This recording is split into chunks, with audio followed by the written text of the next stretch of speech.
Let's try this again for the third time. Shall we? Shall we? So, if you're coming in here, seeing on the recorded side, please like, share, excuse me, and subscribe. Let's try it again.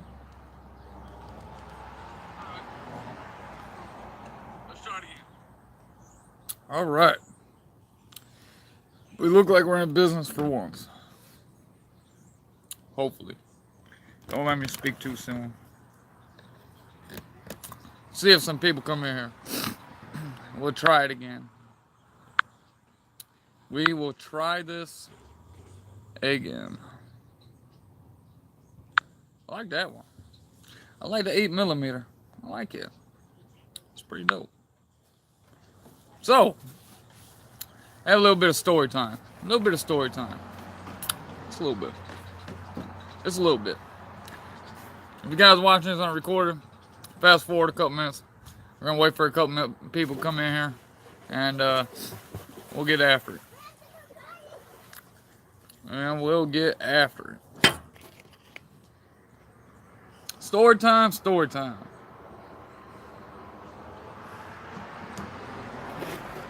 A couple people get in here. I'll start talking. Coca-Cola, man. I used to not drink Coke a lot. I don't know, for some reason. What the hell of it now? I didn't even bring out a towel. Well, why would you do that? So now you're gonna tell me I gotta go in and get you a towel too? Oh my gosh. 1 second.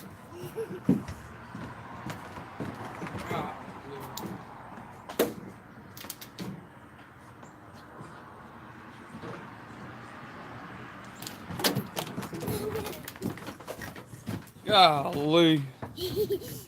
Truck and View Channel, how you doing? How you doing out there? You guys staying running, I know that. I know that. Whereabouts are you guys today?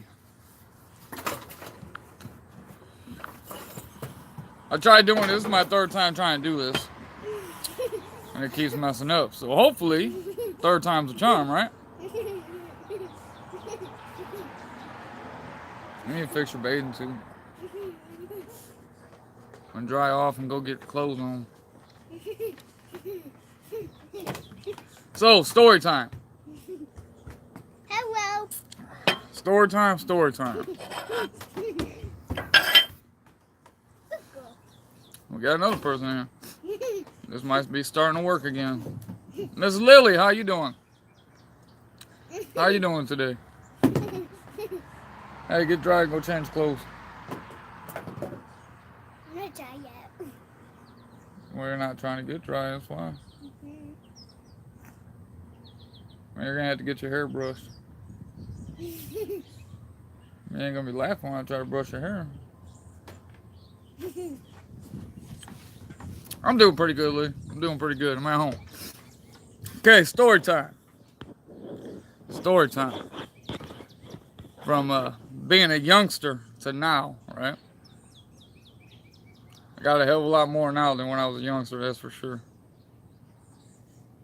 Got a lot of stories. Got a lot of stories, but one that sticks out in particular is being one of the only white boys that grew up in a inner city school, right? Trust me, I've had to endure quite a bit, but you learn to live with adversities, right? You live to learn with it.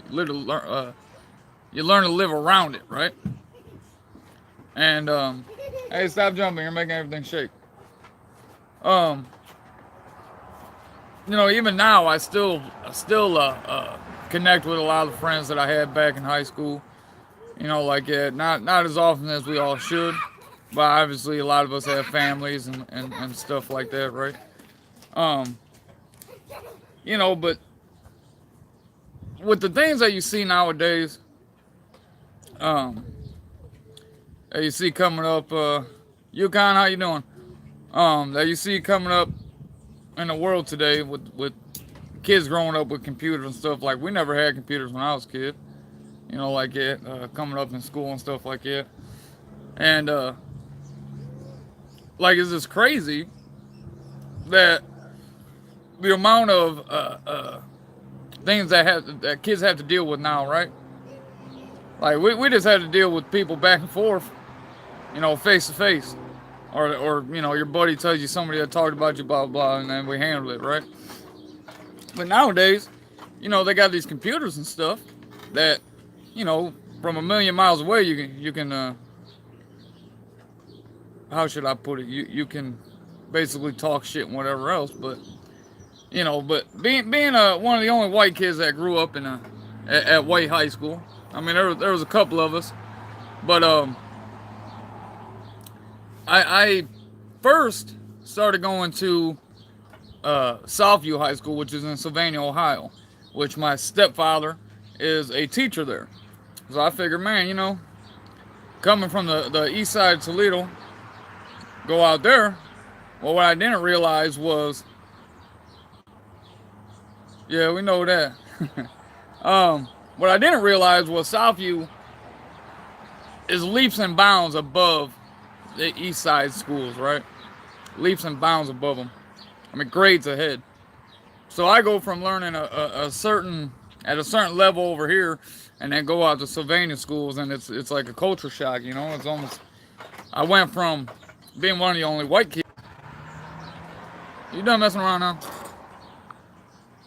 God, I hate this shit.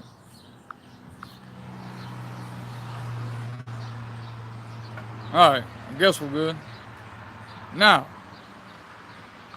I went from going to an inner city school to a suburban school, right?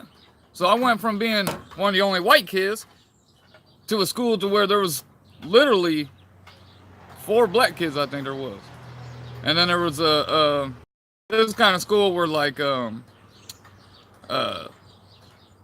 Korean, Chinese, a lot of their parents were doctors, lawyers. So I come from a school to where parents are in gangs and parents are drug dealers. We call them street entrepreneurs, is what we call them. To a school to where people are actually lawyers and doctors, or parents are lawyers and doctors, and that's what their kids strive to be, right? Now, I'm on this mix, right? I, like, you know, it was a culture shock to me. I didn't know what to do, right? So I spent my freshman and my sophomore year there, and then I couldn't keep up, right? I couldn't keep up. So I ended up going back to White High School. Why is this thing freezing now? I ended up going back to White High School. Is it freezing? So I ended up going back to White High School. And to where it was a little, you know, slowed down. But the little stuff that I did learn while I was at Southview, I have already learned when I went to Wait. So I was kind of ahead of the ball there, even though I still didn't understand it. I guess you could say I went back to what I knew. But with doing that, you know, I eventually messed up, right? I dropped out of high school when I was a senior, like a dumbass, you know, I was a senior, right?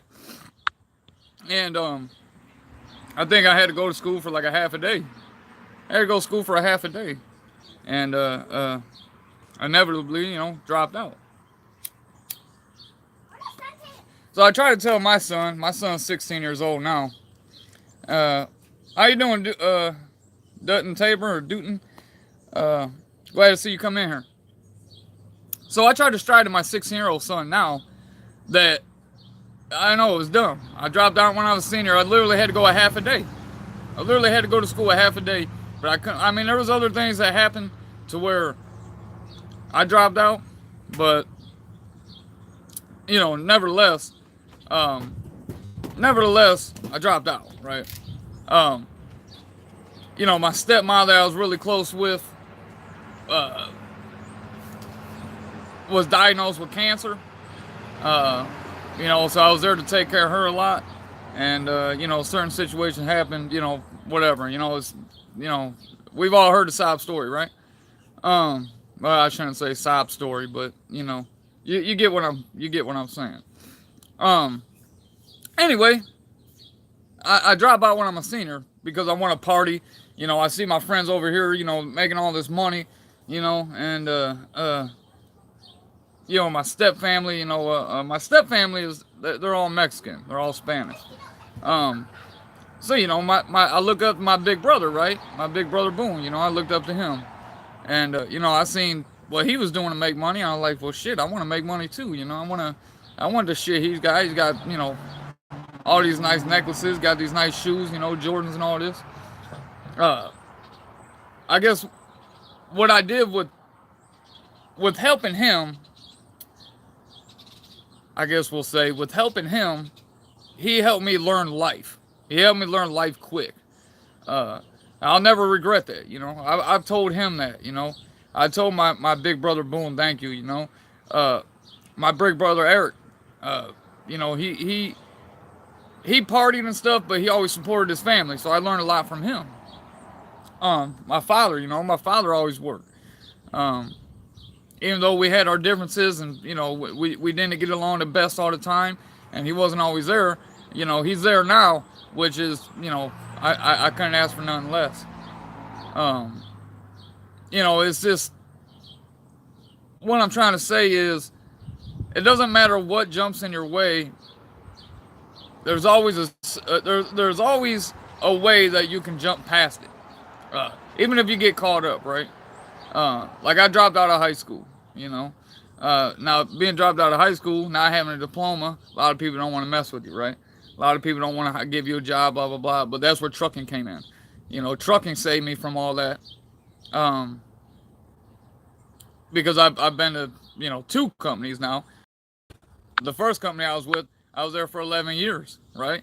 This company I'm coming up on 3 months, I think it is now, and I love it. I'm loving it. It's the job's easy.